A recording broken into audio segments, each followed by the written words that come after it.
Yeah,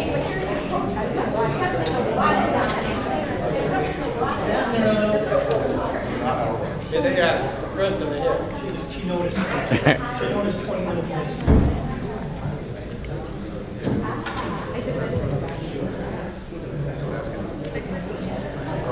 All right, so they can't access. Yes, person. I see this. I see this.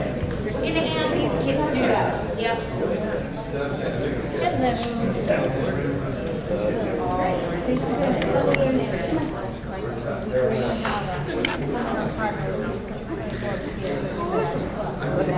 To pledge, so we're going to do come up here with the last Michael Devon. Why don't you come sit right up here at the end? And then you can stand up to the microphone.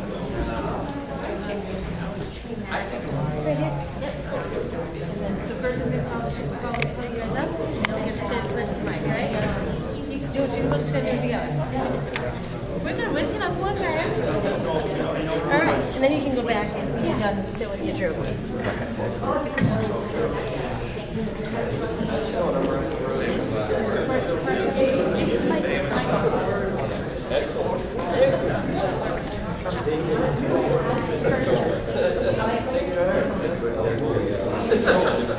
No. Is he gonna leave it?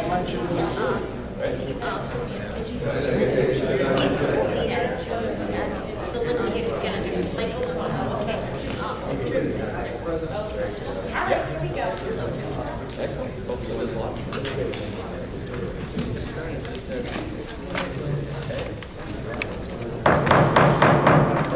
All right. Good evening, everybody. I'd like to open this meeting of Quincy City Council tonight, March 7th at 7:30 p.m. here in the Great Hall. I'd also like to acknowledge that this is our first time in the Great Hall, the new hall here live on television. So welcome all of our viewers on QA TV, all of you at home. Hi, Mom. Hi, Dad. And well, I would like to welcome up right now Michael Devona from Troop 6 to say the Pledge of Allegiance. And I want to acknowledge Troop 6 here, right to the microphone. Acknowledge Troop 6 from House Neck here. And we have a couple of scouts here from Troop 24 in Tawana too. So just want to recognize our scouts. Boys, you can all stand, but Michael's going to come up and say, lead us in the pledge. Folks? Right here.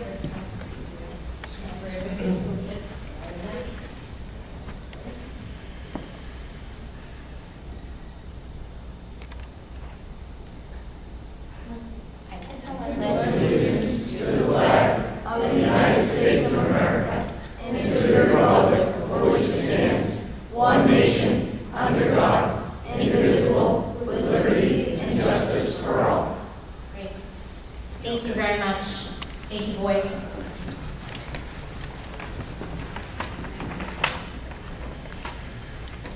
All right. And Madam Clerk, if we could call the roll. Councilor King. Present. Councilor Kroll. Present. Councilor DeBona. Present. Councilor Finn. Present. Councilor LaFors. Present. Councilor Liang. Present. Councilor Calmucci. Present. President Hughes. Present. Pursuant to the open meeting law, any person may make an audio or video recording of this public meeting or may transmit the meeting through any medium. Attendees are therefore advised that such recordings or transmissions are being made, whether perceived or unperceived by those present, and are deemed acknowledged and permissible. Thank you very much, Madam Clerk. And the first item? The first item is 2000 is number 2 on the agenda.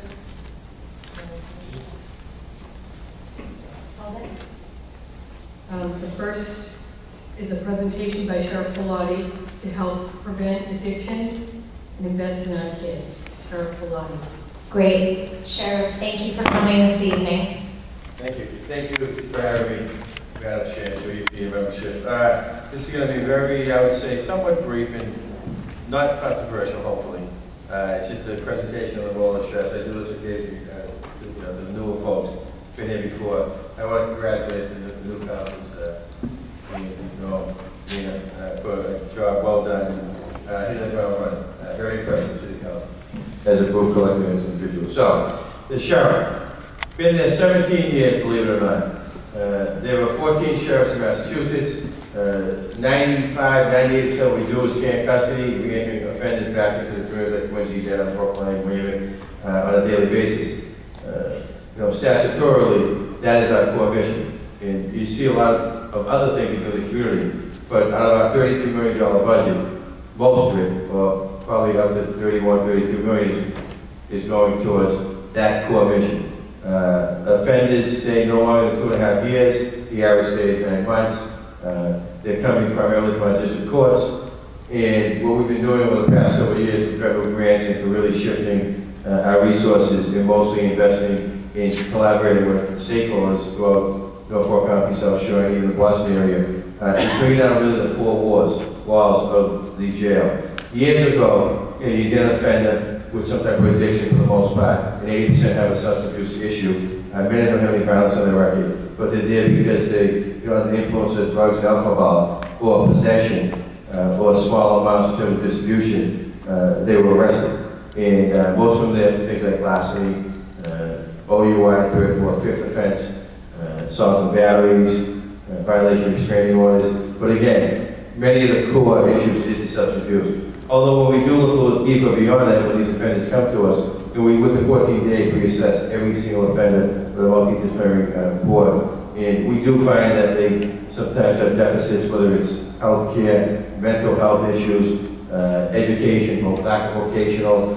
We probably have one of the highest rates of graduation in the country when it comes to GEDs.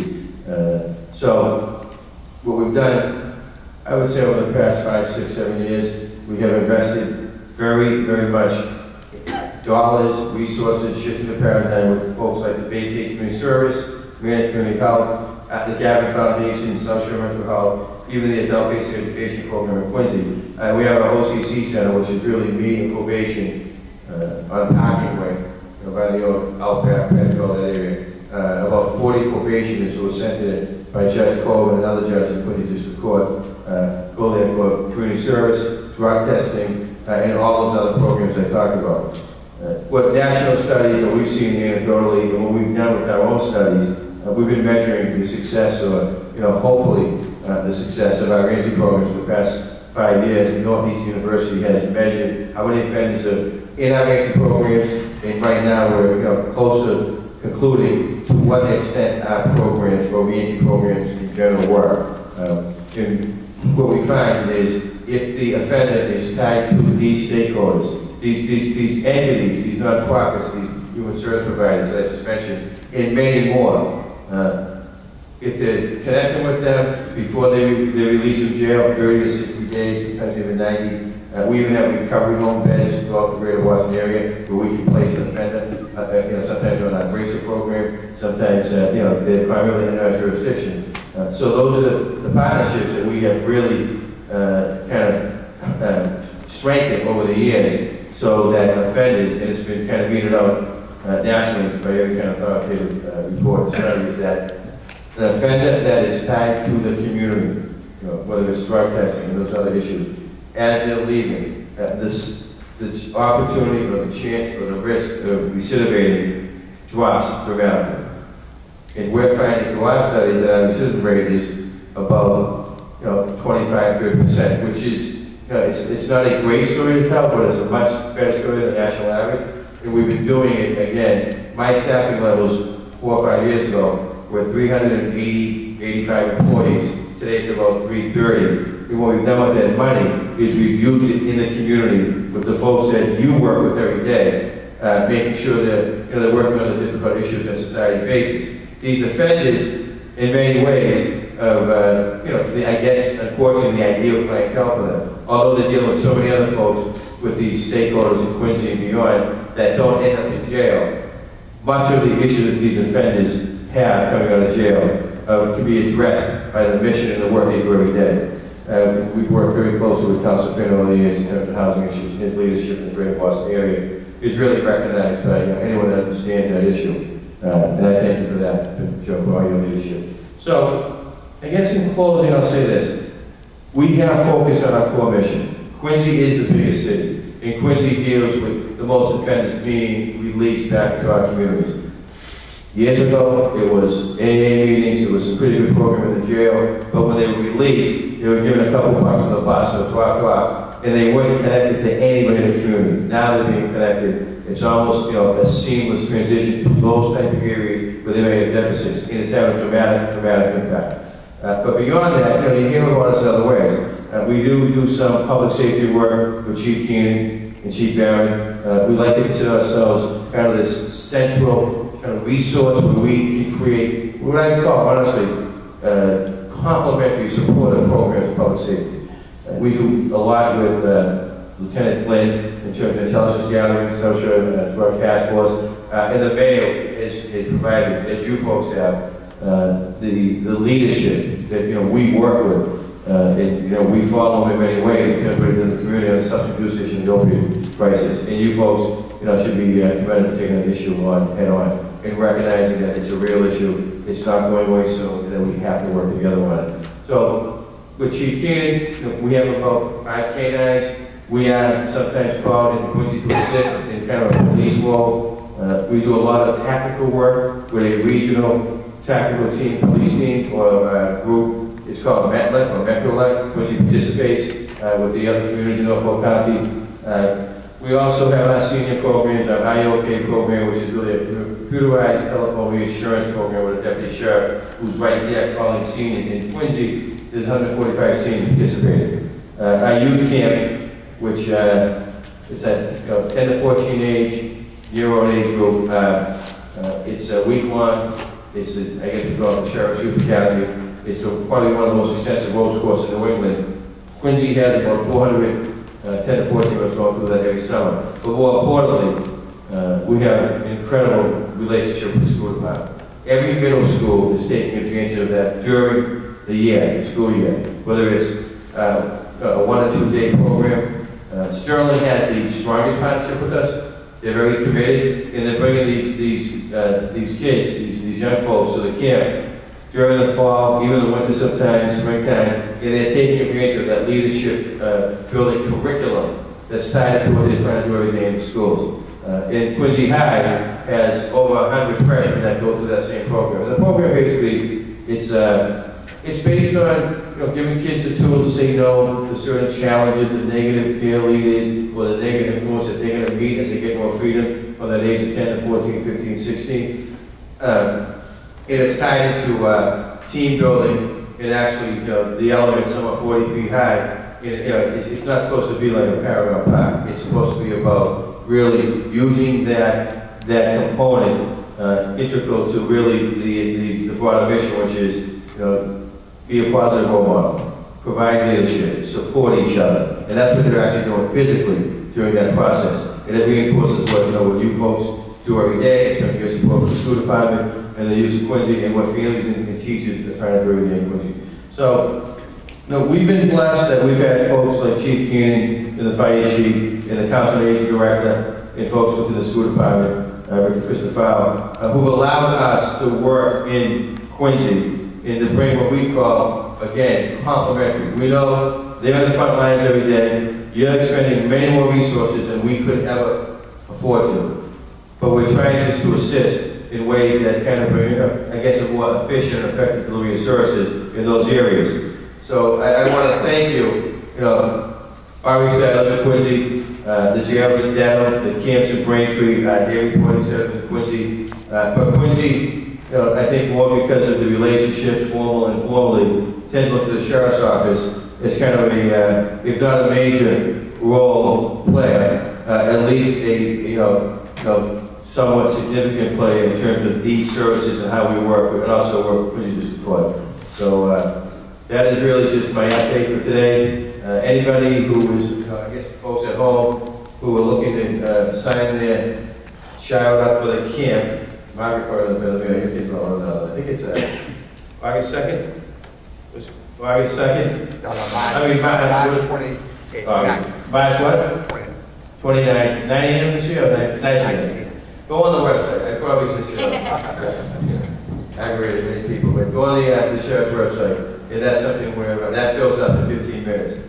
So pre-register, download the information a few days before 9 p.m. You get on the computer, and it's it's a race to the finish, and it's over in 10, 15 minutes. Which I need more. Oh, and also, Paul, thank you for your partnership and your leadership in terms of the Fall River Field and the park that you're doing with the Cashman Company. We're also trying to, and we're going to get there, put what I would call a smaller version of the ropes course in a leadership camp down in Fall River, Quincy Point. So, again, that's really with Brad Cole's leadership, and I appreciate that. We want to be a big part of that. And the mayor, obviously, was the one who rolled that out not too long ago. So, any questions? Yes, I know there are a couple of folks who do want to speak. Thank you, Sheriff, and I'm going to get to everyone. I just want to ask a quick question, if I could, just while I have the mic.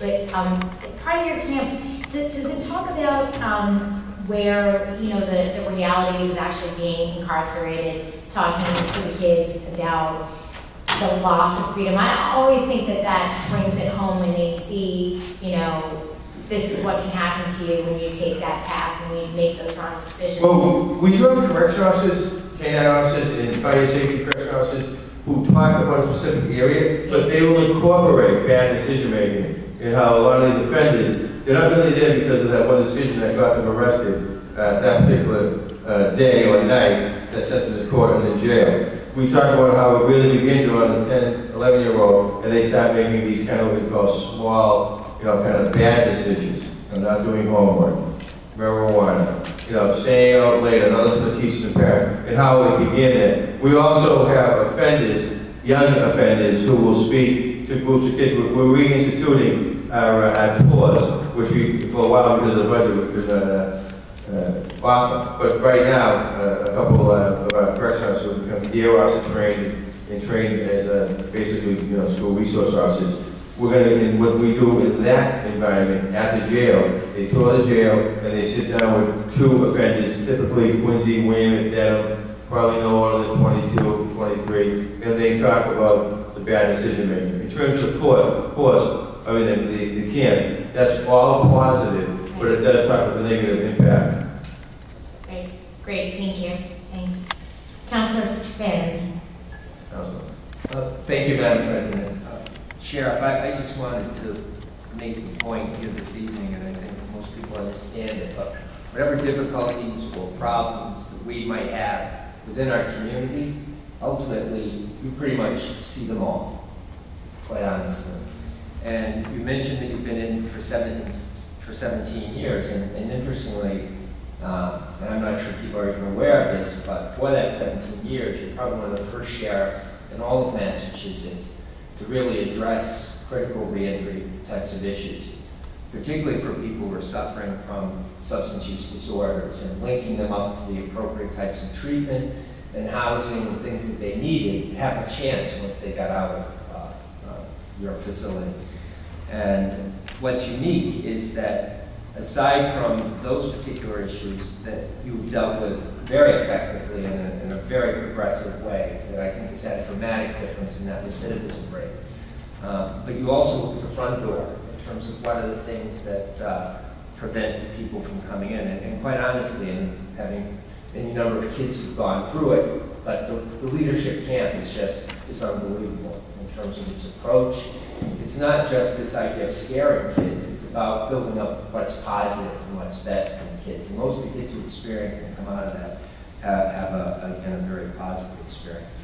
Just in terms of one question, because I know sheriffs probably across the state are talking about this, but the numbers of people you're beginning to have to deal with serious and persistent mental illness, are your numbers significantly up? Really, Council, in the past 5 or 6 years, about 1 out of 4 is dealing with, some obviously diagnosable mental health illness and dual diagnosis to substance abuse. It's a big issue, and there are no beds that we can set them in down to, as you probably know, because there's no mental health beds per se. So we're tying into South Shore Mental Health. We're working very closely with our medical staff and team to make sure that their medications are right and they're tied to mental health. So we're doing our best. Essentially that's what's happened to House of Corrections over the past couple of decades. As you know, it's been more dramatic. When we deinstitutionalized a lot of those folks years ago, they fall through the cracks, and they're not really getting the services, and they end up in jail, because of the mental health issue that gets them arrested a number of times,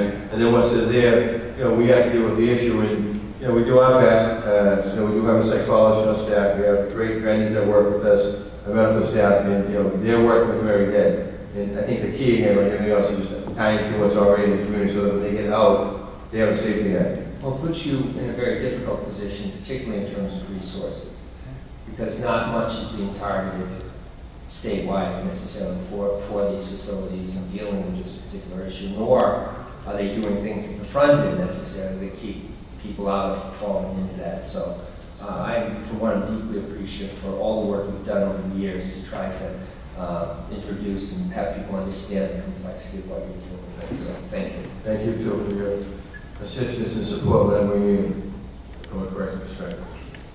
Okay, anyone else? Sure. Thank you very much. All right, thank you, Sheriff. Take care. Thank you. All right, Madam Clerk, the next item. You have number 2 on the agenda, 2016-064. Upon the request of the city solicitor, Okay, moved to finance made and seconded. All those in favor? Okay, the next on the agenda is number 3, 2016-065. Be it ordered that $6,900,000. We're also going to waive the reading, dual referral, both to finance as well as All right, is there a second? second. All right, And that's the advertising.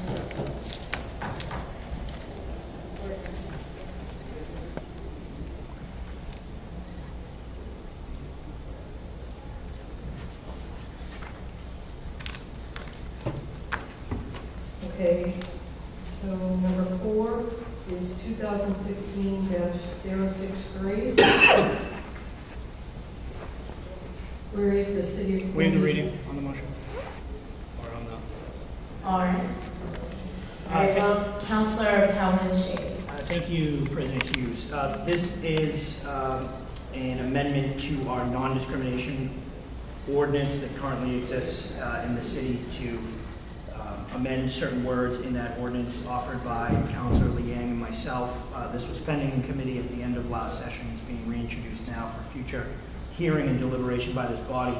I won't read the entire ordinance change, but I'll simply introduce it by saying it's the entirety of the ordinance is to add 2 words to our current non-discrimination ordinance, the words gender identity. It would add gender identity to the list of 15 other identifiers that we do not allow for in discrimination, or we do not allow for discrimination against in the city of Quincy. I look forward to having a public hearing and a robust debate about this particular measure, and I would ask that it be referred to the ordinance committee for future hearing. All right, referral to ordinance. And advertising. Ordinance and advertising. Okay. Thank you, Councilor. Just a note, I did want to acknowledge the Norfolk County Register of Probate and Family Court, who was here earlier, Pat McDermott, former member of this council, and he was here earlier. He has stepped out, but didn't want to be remiss in missing him, so I want to acknowledge that he was here. Next time. Yeah, we did. No, what? I'm good. No, we're good. Okay, we're all good. 2016-066 ordinance amending section 6.04, the dog leash or restraints off leash. Waive the reading.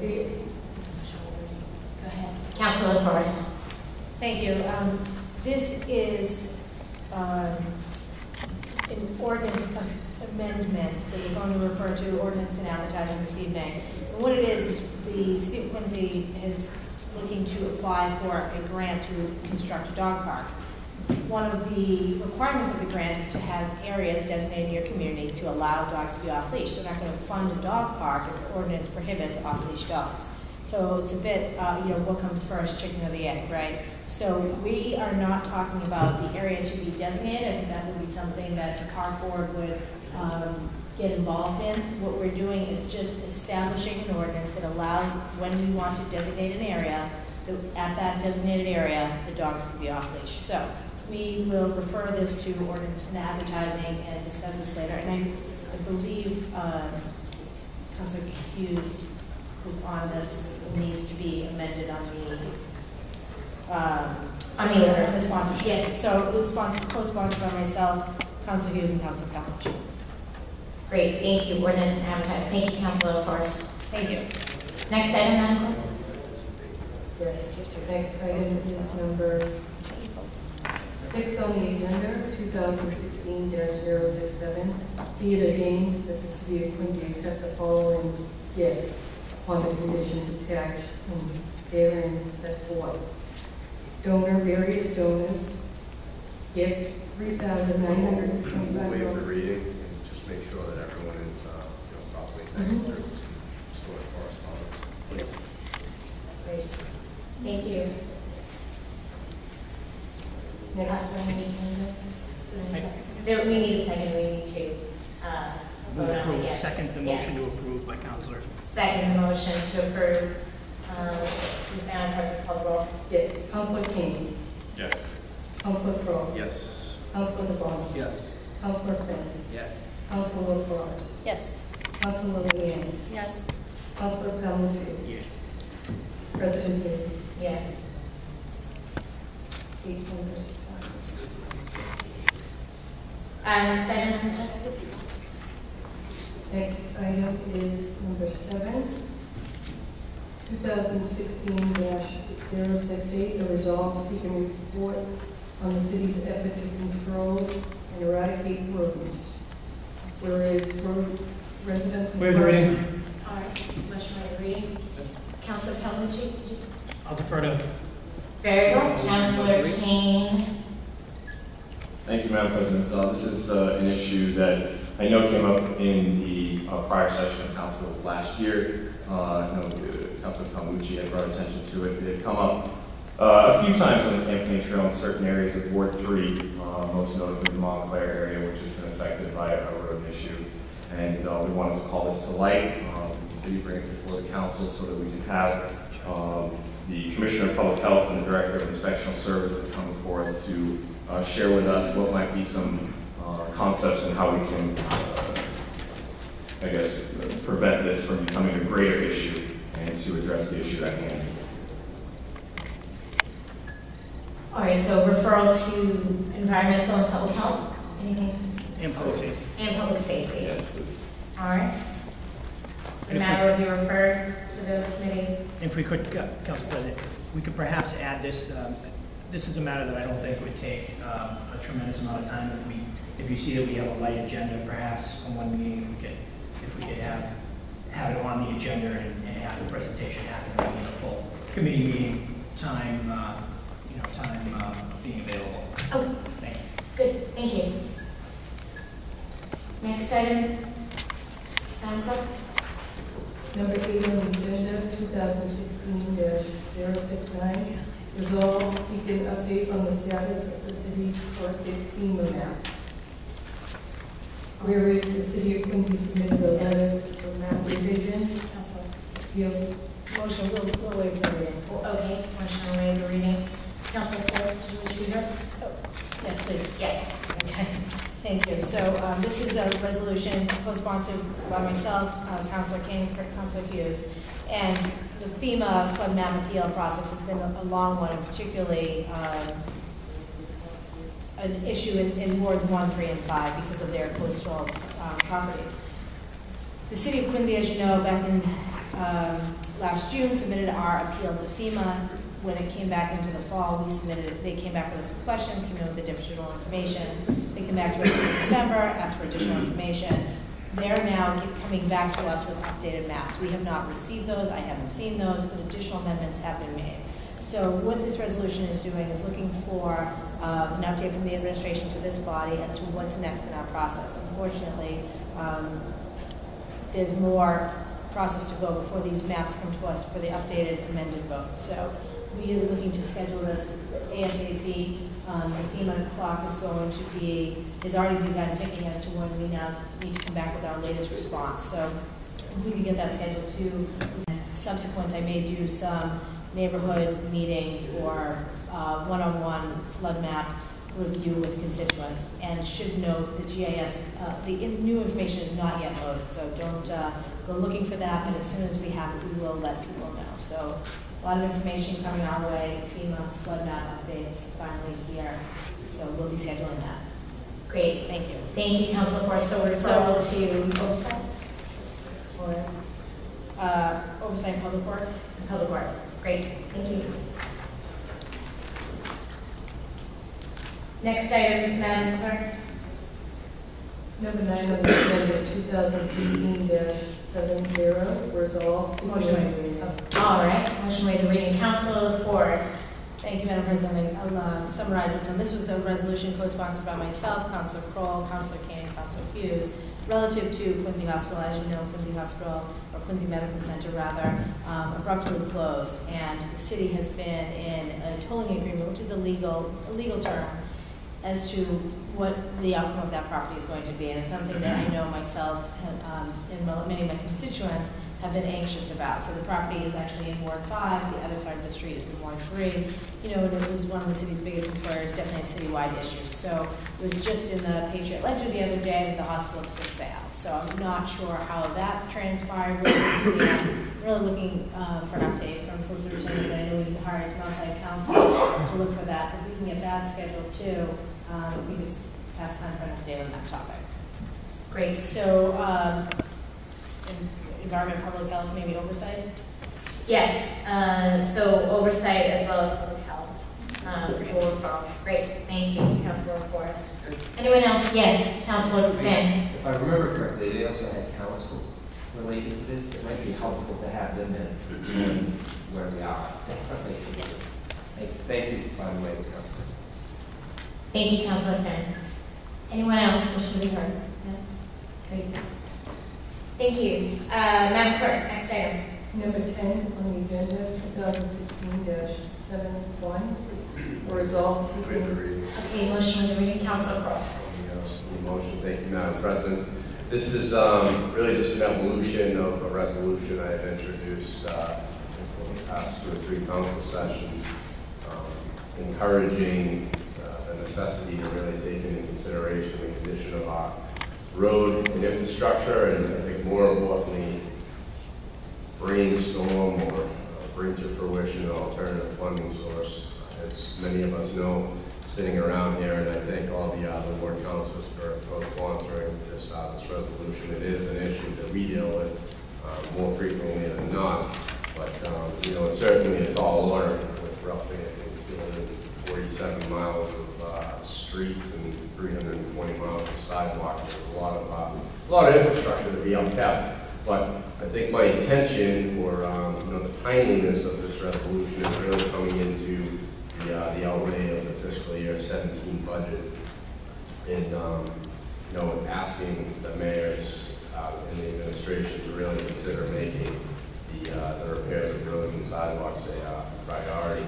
And I put in there just as kind of a thinking out loud where we are right now. I know that there is you know, some free cash left over year to date, and one of the things, in my opinion, that may help us get out in front of you know, this issue is to maybe look at appropriating a portion of that free cash, you know, today, so that when we come into construction season, we've done some of our going out to bid, we can hit the ground running and really make 2016 you know, a memorable one in terms of infrastructure repair. So again, I want to thank the folks who you know, hopped on board to co-sponsor this, because I know that, you know, through my own experience day in and day out, this is an issue, and it's a basic, you know, issue that folks deal with on a daily basis. So thank you again. All right. Thank you, Councilor Kroll. So referral to Public Works as well as finance? Yeah, yes. Thank you, Madam President. I would suggest a joint referral there as well. The other point, since I have the mic, on Yes. this point. But I think Council Palucci's made a point in the past about identifying specific need. And I think that in relation to, as we seek this funding, even though we cannot necessarily fund everything in one budget in 1 year, this would be the time to have a plan in place to kind of get a sense of the true deficit that is there in terms of what's needed. Would be kind of as part of a larger plan, and it would be important. And also, it would be a great time to update us in relation to the so-called pavement management plan. I know we have the technology in place with grades, these streets and different things. Get a sense of where we are with that in terms of planning a rational approach towards getting the greatest efficiency out of the resources that we do have. So, thank you for introducing this, Council Crowe. Great, thank you, Councilor Finn and Councilor Crowe. All right, we will move next to communications and reports from the mayor, other city officers, or city boards. Madam Clerk, There are none. okay. Unfinished business from the preceding meeting.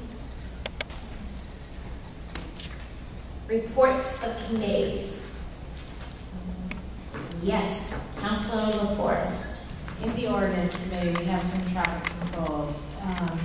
Council Order 2016-058 in Ward 2.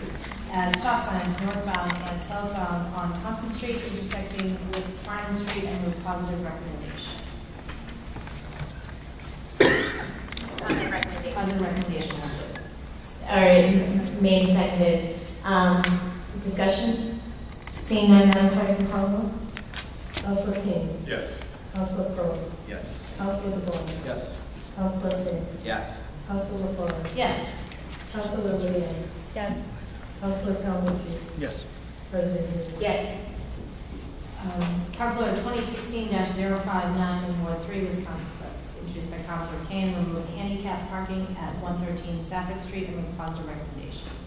Positive recommendation, seconded by Councilor Payne. Discussion? Very well, Madam Clerk. Councilor King. Yes. Councilor Crowe. Yes. Councilor DeBon. Yes. Councilor Finn. Yes. Councilor LaForest. Yes. Councilor Leeang. Yes. Councilor Calmucci. Yes. President Hughes. Yes. Council Order 2016-060 in Ward 6 and introduced by Councilor Finn to add handicap parking at 36 Bay State Road and with positive recommendation. All right, seconded by Councilor Finn. Discussion? Madam Clerk, please call the roll. Councilor King. Yes. Councilor Crowe. Yes. Councilor DeBon. Yes. Councilor Finn. Yes. Councilor LaForest. Yes. Councilor Leeang. Yes. Councilor Yes. Calmucci. President Hughes. Yes. And finally, Council Order 2016-061, also in Ward 6, and introduced by Councilor Finn, to remove a handicap parking sign at 63 Appleton Street and with positive recommendation. All right. Recommended, seconded by Councilor Finn. On the motion? Councilor King. Yes. Councilor Crowe. Yes. Councilor DeBon. Yes. Councilor Finn. Councilor LaForest. Yes. Councilor Leeang. Yes. Councilor Calmucci. Yes. President Hughes. Yes. Thank you very much, Councilor LaForest. Presentation of petitions, memorials, or remonstrance. Oh, did you have a further? Nope, just a petition. All right, petition. Councilor LaForest. Thank you. I have a citizen's petition going on right now that was started by a Ward 1 constituent in Marymount. It's about installation of kind of a winter gym for preschoolers. So for anyone interested in signing on, I have shared it on my Facebook page. But introduced by some Marymount residents looking for support of their petition for winter play gym. So Can I send my kids? yes, and you can. It's a lot of fun. Great. Thank you, Councilor LaForest. Councilor Calmucci. Yes, I have a petition from residents in the Swami Road, Tinson Road area. Approximately 50 signatures on the petition opposing construction of 4 townhouse units on a wooded lot at 130 Swami Road. This matter is on, it's case 16-002, and it's on for, I believe, tomorrow evening at the zoning board. And I just ask that this be forwarded from the city council to the zoning board, that they take note of it. Very well. Thank you, Councilor Calmucci. Anyone else? Petitions, memorials, remonstrances? All All right, seeing none, we will move to motions, orders, and resolutions. Okay, moving right along, scheduling of committee meetings for public hearings. Yes, Councilor Finn.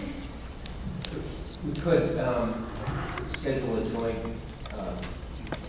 committee meeting of the Public Works and Finance on, I believe it's the next meeting, the 21st, is it? At 6:30. And this is, I believe we're not given the advertising, we probably will not be able to act on it that same meeting, but this will be a time to be able to have the Commissioner of Public Works come in and be able to explain the project. All right, that's great. Okay.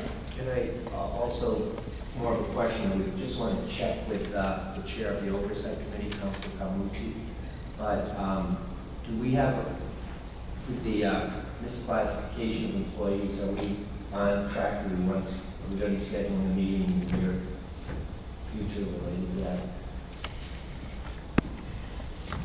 Yeah. Councilor Finn, I was talking to Councilor DeBoner about it a little bit earlier. Not ready to schedule a meeting. As I had said when I chaired the last meeting we had, I envisioned 2 additional meetings that we were going to have in the following months. The next meeting that I plan on having, I've invited some representatives from the insurance industry. I've spoken to them multiple times in the past couple of weeks. They're putting together a presentation for us with some representatives from different carriers who cover workers' compensation and things like that. So they're trying to coordinate their schedule. We've also been reaching out to the Attorney General's office to have Ms. Marks come up. So we want to hear from the construction industry, the insurance industry, and the law enforcement agency who oversees this as the next hearing before we perhaps introduce any prescriptive legislation. So waiting for multiple people that we're asking to come in and share their expertise with us to coordinate their schedule. So that's ongoing. I'll certainly keep you in the loop of when that happens. I had indicated that I'd like to have that committee meeting to those folks within the next 30 days. So we'll try and find a date that works for both the council and for them. Thank you. Thank you very much. All right, thank you very much. Yes, Councilor Liang. Thank you, Madam President. I would like to just follow up from our committee meeting earlier this evening, schedule another downtown economic growth committee meeting to further discuss and hopefully ultimately come to a conclusion on whether or not we're going to expand the Worthington district. So I'd like to schedule that now, if possible. Yes. The other committee members, I was looking at next Tuesday evening, potentially around 6:30. That works for Councilor Palmucci, Councilor King, Councilor Finn, and Councilor Forrest.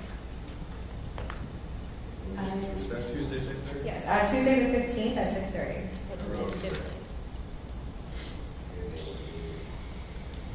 Right. Okay. I actually have another commitment as well. Do we have another date proposal? Monday, maybe the 14th?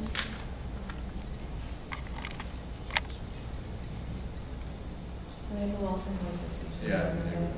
On Monday? About the 21st. Well, We already have. we already are doing the other one on the 21st. What time did you say first? 6:30.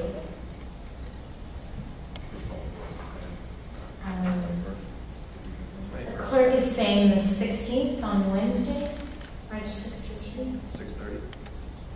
Sorry? I'm good. I will come later. This is the first time in the history of my career on the council I can say I'm having a community meeting. But I think it will be sufficient where I could come in, so that would work better. In that case, I might attend. Yeah. The first one. All right, very well. So we'll go ahead and set it for Wednesday, March 16th. Thank you. Okay. At 6:30. Yes? Yes. 6:30. Thank you. Thank you, Councilor Liang. Any here, correct? Yes. Councilor I Forrest. think I'll schedule it offline, but I do want to get the ordinance scheduled for the dog leash. We can get that grant application submitted. It looks like the other committee of the whole, I have So I was hoping to do before a council meeting. I don't expect it to be too long, but April 11th, I have another commitment. So what's, do we have anything else? Which one? On March 21? Yeah, I think it's going to be, I think we can squeeze it in between finance and works and then. I'm not expecting it to mean it's very benign as far as. Yeah, I don't think that should be an issue. Okay, all right. Do we want to set that one for 7:15? Okay, 7:15 on the 21st. Or if easier, put it on the agenda that evening. Because Okay. the full body, we can do it either way. Do that. Okay. Whatever works, Thomas. Maybe we do it that night too. Doesn't matter. Thank you. Thank you, Councilor Forrest. Anyone else? Councilor Pearl. Thank you, Madam Chairman. Mine's more of a public service announcement about a Ward 2 meeting coming up this Wednesday. As many folks are aware, we've been working very hard down in Ward 2 to secure resources to revitalize the Florida Field section of Quincy Point.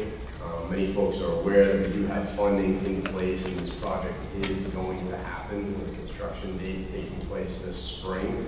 So I would encourage those folks that live in that area to come out Wednesday evening, 6:30 p.m. at the Florida Clubhouse. It's a follow-up to a first neighborhood meeting that we had where we took into consideration residents' comments, and now we're coming back with a final, plan, and with the hope of shovel in the ground in a couple months. So this is a big win for the Quincy Point community, and I encourage everybody to come out and participate.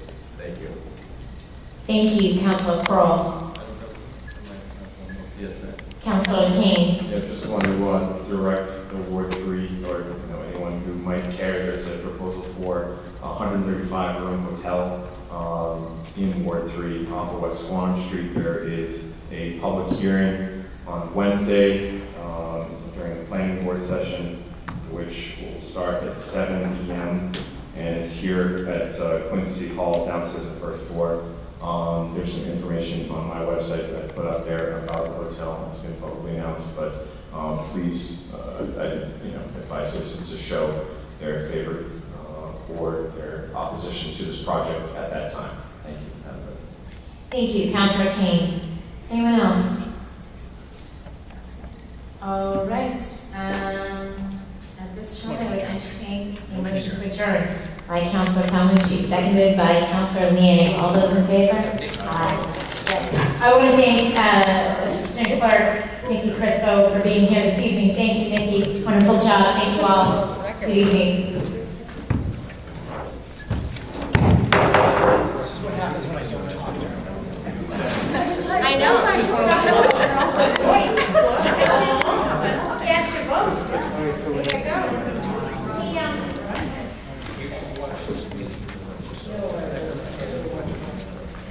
I don't ever, I don't know.